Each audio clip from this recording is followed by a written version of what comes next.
qodob koowaad waxaa xabsiga la dhigay adeerkay maxamuud jaamac xaaji ciise gedle oo loo garan ogyahay weere,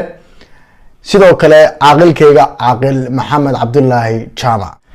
bismillaahi raxmaan raxiim, assalaamu calaykum waraxmatullaahi wabarakaatu.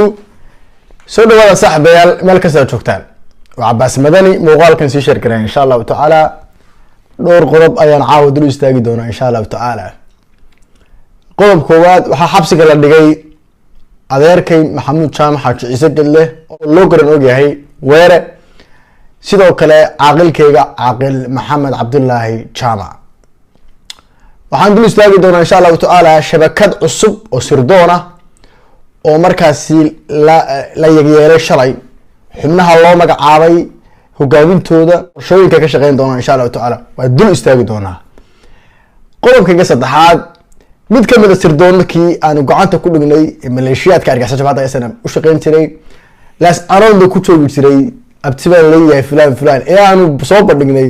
ayaan xogo muhiima idinka haya isagana insha allahu tacaala.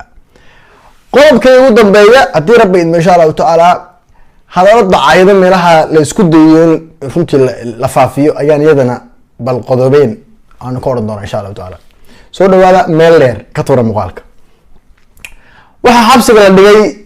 adeerkay maxamuud jaamac xaaji ciise gedle oo loo garan ogyahay weere iyo caaqilkeygii caaqil maxamed cabdulaahi jaamac. adeerkay waxaa la xiday galabnimadii maanta, laba gaadhi oo 3F ah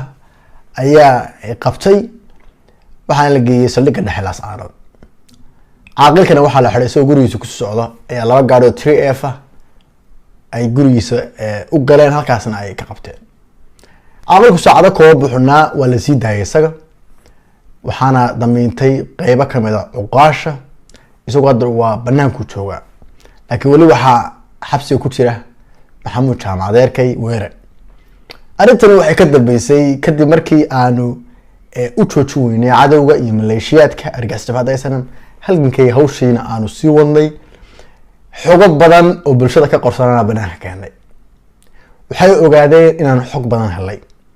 dhagiina furo dhulbahanto iyo soomaaliya o dhanba. waxay ogaadeen inaan xog badan helay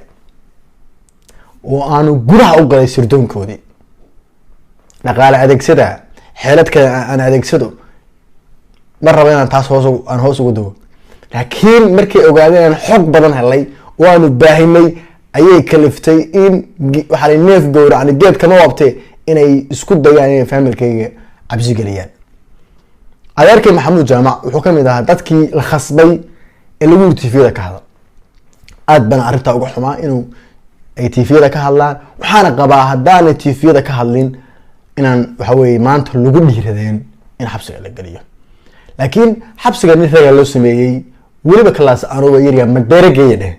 horgal calax mushire oo ka shaqeeyay iyo kuwa sirdoonkan fashilay ee idoorka ee gabadhaydu dhashay iyo kuwa dhulbahante ilaas anoon joogay SNMta u shaqeeyay la adeegsanayay hawsha ka shaqeynayaan ogahay. dhammaan waxaan leeyahay xabsi nin ragaa loo sameeyey, waxa weye kaxeedaa rabtaan geeya madheera. laakiin halgankan iyo hawshan socota iyo dabargoyntan la dabargoynayo maleeshiyaadka ma joojinano, waa wadi doona insha allahu tacaala. caaqilka waa nabad qabaa insha allahu tacaala. waxaan codsanayaa tolka dhammaan, gaar ahaan len cid walba tol iyo qoys bay ka dhalatay, inaan tallaabo la qaadin, inaan arrintan tallaabo lagaga jawaabin, oo waxa weye haddii alla kuurayo aan tallaabo la qaadin. waa codsi waan idinka codsanayaa inaan tallaabo la qaadin, inaan laga ficil qaadan. ujeedada ay SNM raadinayso waa inaan ficil qaado oo anu aan amar bixiyo, kadibna ficil dhaco. ficilkaasna kadib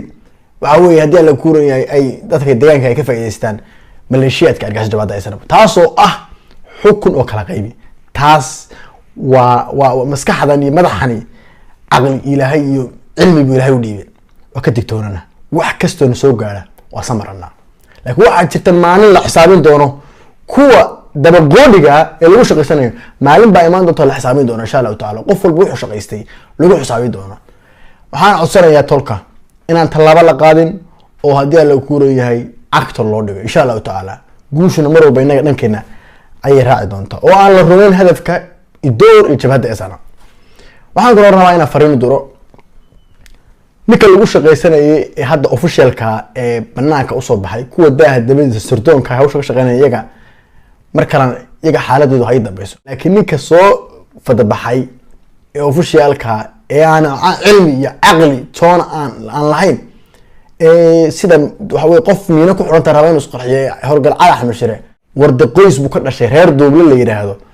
oo runtii annaga wax xumaan oo dhibaato aan dhex martay aanan jirin ninkaas yaana fidna idii keenin fidna aydan doonayn aydan raalli ka ahayn yuusu idii keenin haddar baa u jeedaan falalka dambiga leh ee uu geysanayo waa u jeedaan laakiin ogaada mid uun ku biyacaba aniga inta ila talada ah inaan arrinta laga ficil qaato taas mar raba dhici mayso aniga hawshaasi ka hortagay anaana ka hortagi doona anaana joojinaya taas ma dhici doonto waayo moolkay hadafkaan leenahay baa ka weyn inaan dad tola oo aan xigaan lahay oo aan cuduf iyo dhibaato dhexdeeda oolin inaan dhexdeeda cuduf iyo dhibaato aan la dhex dhigi karin qodobkan taas ku dhaafaya laas aan shalay shir baa ka dhacay iyo Hargeysaba sirdoonkooda shirka laas aanood ka dhacay iyo shirka Hargeysa way soo waafaqsanayaan ujeedaduna waxa weeye waxa meesha laga saaray ul ruqseeyay qaar kamid ah sirdoonka Djibouti lagu soo tababaray kuwaas oo markaas aadaga u shaqeeya waana kuwa dadka wax u basaasa waa kuwa mashiinada fuliya waa kuwa shaqooyin kala duwan jabhada argagixisada SNM u adeegi jiray dadkaas waxay isugu jiraan dhulbahante iyo hadii la ku roon yahay iyo idoorba labadaba leeyahay laakiin waa lagu shaqaysanaya waa cad quursi adduunyada meel xubin marasa waa sugayna taasi mid ka daraba waa sugayna waa dad lagu shaqaysanayo Hargeysa kulan wuxuu ka dhacay guriga habboon laata bari gabadh la yiraahdo iyadoo hadda sirdoonka SNM ku biirtay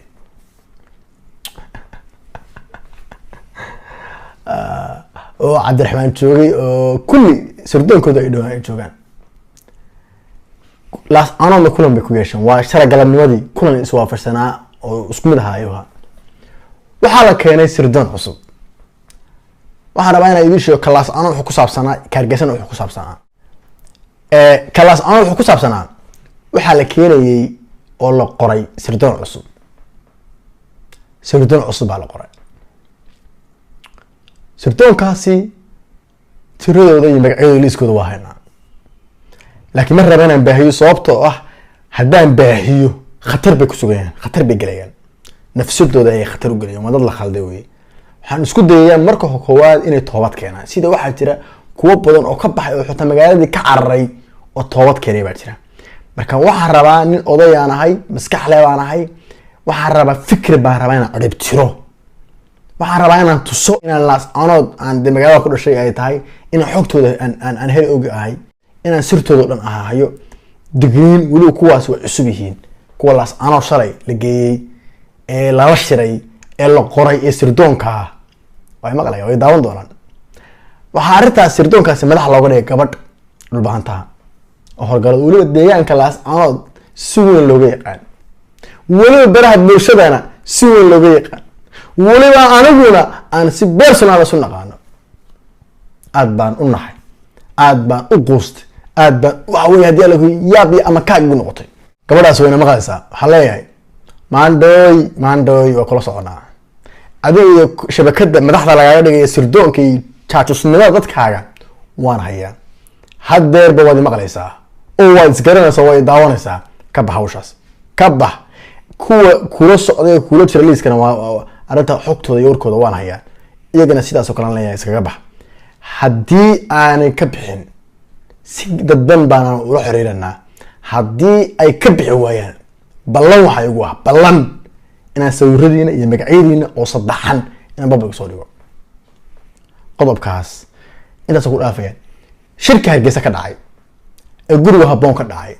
waa qorshe kale isaguna oo qorshahaasi daba socda ninkii aynu baahinay Cabdiraxmaan la oran jiray Jibriil idoorku ahaa abtigana aanu ahayn waliba in adeertay ay dhashay kiiska ku cadiya waan official wuxuu hadda bilaabay kala qaybin dhulbaanta dhexdiisa ninkaasi hadda wuxuu ka shaqeynayaa marxabaabin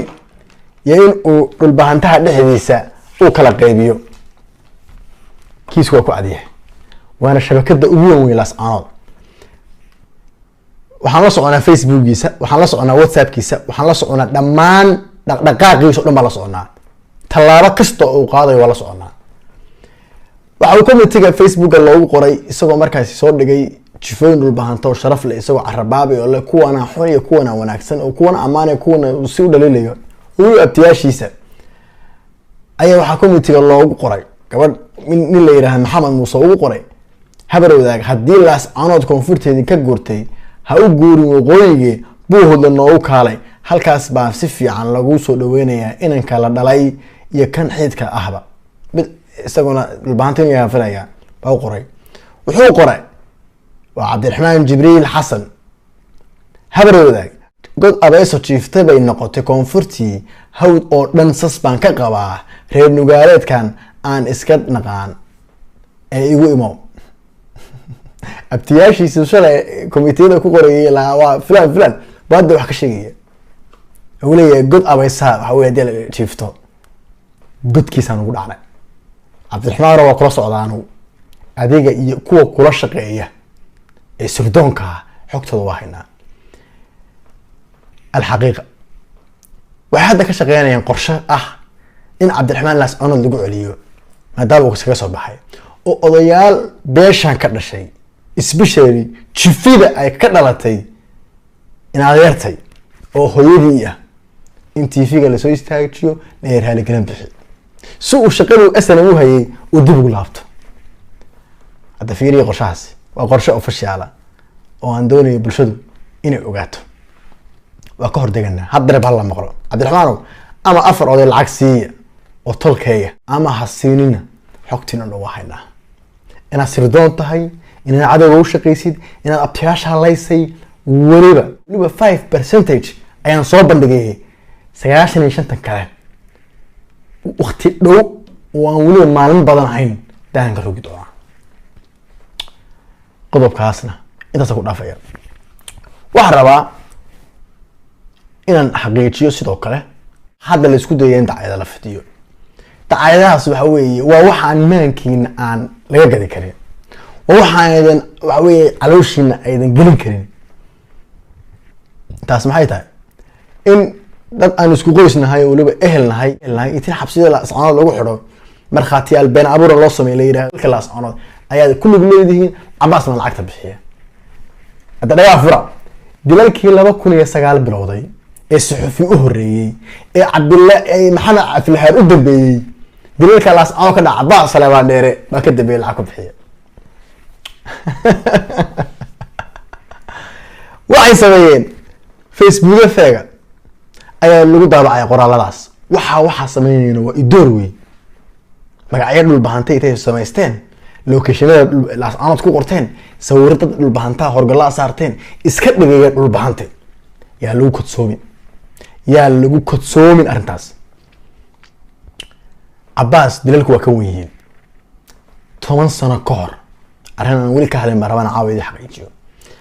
aniga aabahay ayaa 10 sano ka hor laas aan lagu dilay waxa dilayna waxa weeye waa waxa hadda dadka halaynaya officialka laas aan baa waqtiga jooga inta waan ka yaran yar baan ahaa waxa ka dambeeyay aabahay dilalkiisa dad 100 qof ku dhow 14 daqiiqadiisina dalka waa ka soo dhoofay anu inta 14 ka horeysana dilalku taranteel bay u socdeen intii 14 ka dambeeysan qurbaha joogna dilalku taranteel bay u socdeen maxaa daba keenay in waqtigan Abaas oo xaaladiisa iyo historygiisa sida yahay in arinta loo soo bandhigo hadaba aan hadda idin sheegaya arinta ka dambaysa waxa weeye waxaan u daatay xogahoodii ninka kaliya ku dhiiradaanahay isdoor dadkan inay laayaan waliba cadeynay iyo bufiisana waxa weeye hadii la guuray waan soo bandhigaa waliba inta xasuusiyay waxaan dabagal ku hayaa dilkii aabahay xitaa cid geysatay raad fiican baan hayaa dabagal fiican baan ku hayaa arinta cid ku loo yeelatana si official ah bulshada ula wadaagaya awaaqa xumadeedana wada dhamin doonaan hadaba arintaas hadda ay leeyaan maalin dhaweed waxa dhacday qorshe aan ka hor dhacay qorshahaas wuxuu ahaa in shir jiray laas aanad ku qabtaan in la yiraahdo goox oo barista SNFta haysto waliba idoora in shir jiray tuu qabto yiraahdo waraqaan haynaa Abaas baa dilay ka dambeeya waa ka yar ilmaadeen baa xiran fulan waa ka hor degay arrintood waa fashilin qorshahay doonayeen wey taasna ku guulaysan waxaan leeyahay soo bandhiga waxaad haysaan soo gudbiya idinkuma fashili doona soo bandhiga ballan waxaa idinku galay anigu ballan inaan kabaha idila xidho meeshaad gashaan idinka daba galo tolkayna maanta waa baraarugay oo xaqiiqada waa arka ugu dambeyntii waxaan rabaa balweynta dhulbahantay si gaar ah nooga codsado inay iigu heliyaan taageero buuxda inay igu heliyaan xaaladdu meesha maras waa la socotaan halgan adag baana socda mira dhalkiisiiba waxaa weye kaabiga aynu ku haynaa dhalinyaradii dhulbahantay wacyigoodii waa bislaaday xaqi iyo runtii waa ogaadeen dhiigga dadkeenina wallaahi wax yar baa ka dhiban inuu bul dhaho arrintaan aad igula shaqaysaan oo waxa weye aad si toosa taageero buuxda aday waxa weye haddii ila garab istaagtaan insha allahu tacaala waan u bareeray ehelkaygaan riski u geliyey nafteedana riski u geliyey guud ahaan inaan soo afjaro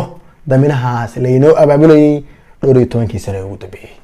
taasna tolka si guuday si gaar ahaaneedba waan uga codsanayaa insha allahu tacaala intii la soo xiriirina aad baan uga mahad celinayaa insha allahu tacaala halganku waa soconayaa dadka xabsiyada la geliyey ee uu kamid yahay adeerkay oo hadda xiran waxa weeye halgan haddaan xabsi loo gelin oo aan loo dhibaatoon oo aan loo dhiman si halgan lagu helaa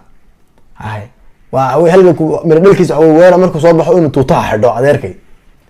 kuwa dhulbaantay xabsiga ku xidhan markay soo baxaan oo ay neecawda arkaan oo cagahooda dhulka ku yimaadaan oo ay xorriyada helaan inay ayada u baxaan ciidamada jabhadaha ku biiraan inay tuutaha xidhaan inay dulmiga iyo dhibaatada lagu hayo ay iska dulqaadaan waa muddo kooban wey wax badan ma aha 2 ama 1 sano ugu badnaan baynu jilbaha dhigananaa kumaan kunoo sanona waxaynu ku noolaanaa nabad iyo wanaag iyo horumar iyo xorriyad iyo waxaan ku noolaanaa iyo wanaag insha allahu tacaala khayr badan baraka yiri tiin Abbas Madow ku dhaafay salaamu alayhi taala wa barakaatuh